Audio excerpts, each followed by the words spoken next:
कई लोग इस बात को एक सिरे से नकार देते हैं कि हमारे पूर्वज बंदर थे।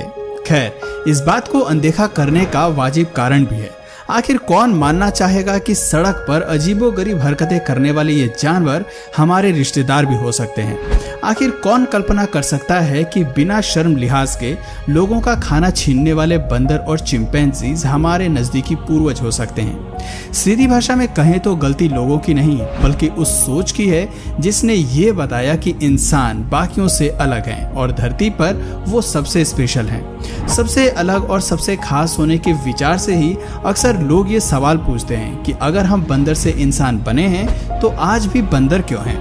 सच कहें तो ये सवाल बिल्कुल ऐसा है जैसे अगर सांप आज भी है तो छिपकलियां क्यों हैं, टेट्रापोड्स हैं तो मछलियां आज भी समुद्र में क्या कर रही हैं, या फिर यूं कह लीजिए कि कुत्ते अगर भेड़ियों से विकसित हुए हैं तो भेड़िए की प्रजाति क्यों अस्तित्व में है।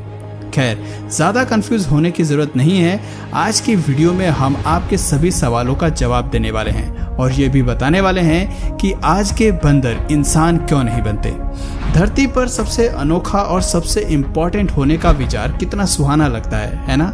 शायद यही वजह है कि चार्ल्स डार्विन की ओरिजिन ऑफ स्पीशीज को लोग कभी समझ ही नहीं पाए। लोग अक्सर कहते हैं कि मानव का बंदर से इंसान बनने का विचार चार्ल्स डार्विन ने दिया। खैर, ये सच है कि कुदरत की एवोल्यूशन थ्योरी पर सबसे पहले उन्होंने ही बात की थी, लेकिन उन्होंने ये कभी नहीं कहा कि हम सीधे बंदर से इंसान बन गए। ये सच है कि प्राइमेट, चिंपैंजी, एप्स सब अलग अलग स्पीशीज हैं। अगर आप ह्यूमन डीएनए को बंदर के डीएनए से मैच करेंगे तो पाएंगे कि हमारा केवल 93% डीएनए उनसे मेल खाता है, जबकि चिंपैंजी से हमारा डीएनए 99% तक मिलता है। ये सुनने के बाद आप भी इस सोच में होंगे कि हमारे नजदीकी पूर्वज बंदर ना होकर चिंपैंजी रहे होंगे और हम सीधे उन्हीं से इवॉल्व हुए होंगे, लेकिन आपकी ये सोच सरासर गलत है। हम ना तो चिंपैंजी से विकसित हुए हैं और ना ही हमारा एवोल्यूशन पूरी तरह बंदर से हुआ है। एवोल्यूशन की प्रक्रिया में बंदर और चिंपैंजी हमसे जुड़े हुए जरूर हैं, लेकिन हमारा रिश्ता इस प्रजाति से बहुत दूर का रहा है। आप जरूर सोच रहे होंगे कि भला ये कैसी बेतुकी बात है। जब हमारा डीएनए चिंपैंजी से मेल खाता है तो फिर हमारा इवोल्यूशन उनसे अलग कैसे हो सकता है। तो चलिए इस पेचीदा बात को हम एक एग्जाम्पल की मदद से समझाते हैं और आपको एक बर्ड के एवोल्यूशन की कहानी सुनाते हैं। इसे गौर से सुनिएगा, क्योंकि चार्ल्स डार्विन ने भी इसी कहानी के जरिए दुनिया को एवोल्यूशन की कहानी समझाई थी। सालों की मेहनत के बाद उन्होंने फिंच बर्ड की थियोरी दुनिया के सामने रखी थी और इसी थियोरी ने विज्ञान जगत में तहलका मचा दिया था।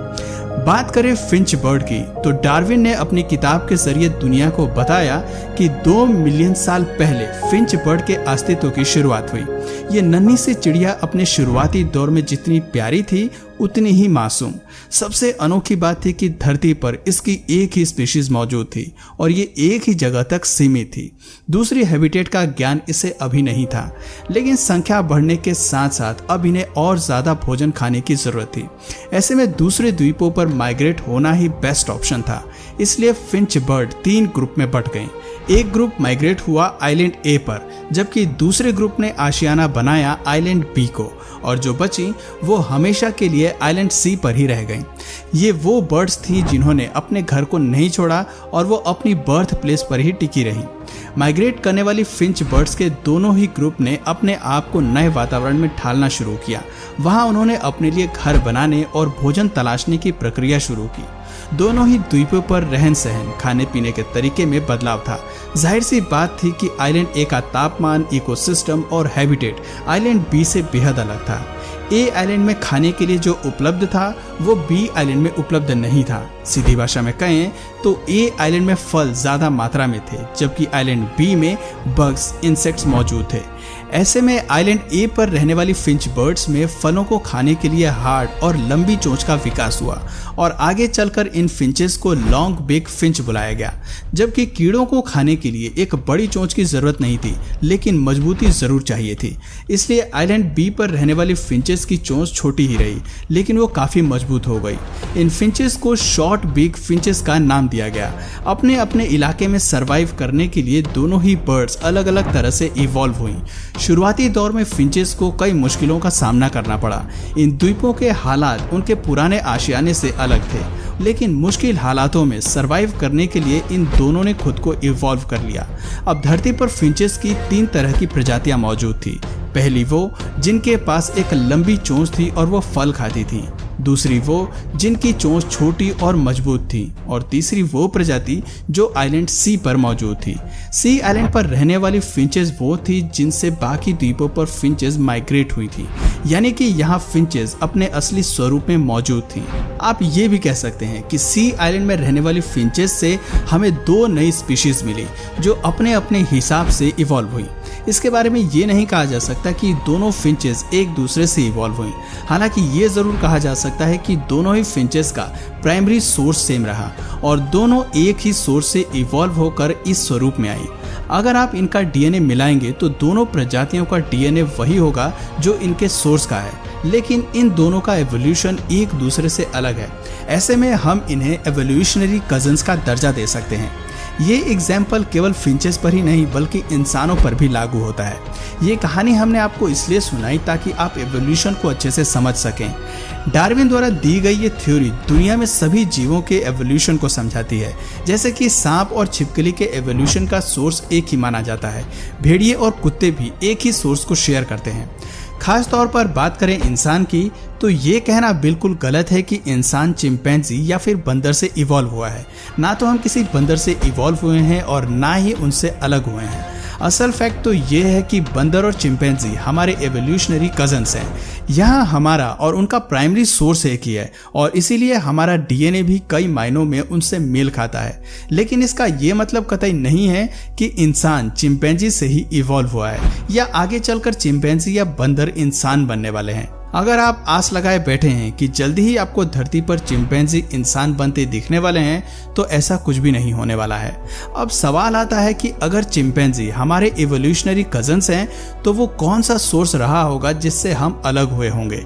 ये जानने के लिए चलिए इतिहास में पीछे चलते हैं। रिपोर्ट्स बताती हैं कि इंसान और चिंपैंजी ने लाखों साल पहले एक ही सोर्स में विकसित होना शुरू किया था और वो सोर्स थे होमिनिडाई।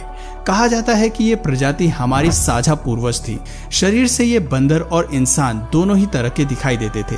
ज्यादातर समय पेड़ पर रहने के अलावा ये झुक कर चलती थी। ऐसा इसलिए भी क्योंकि इनके पास लंबे हाथ थे।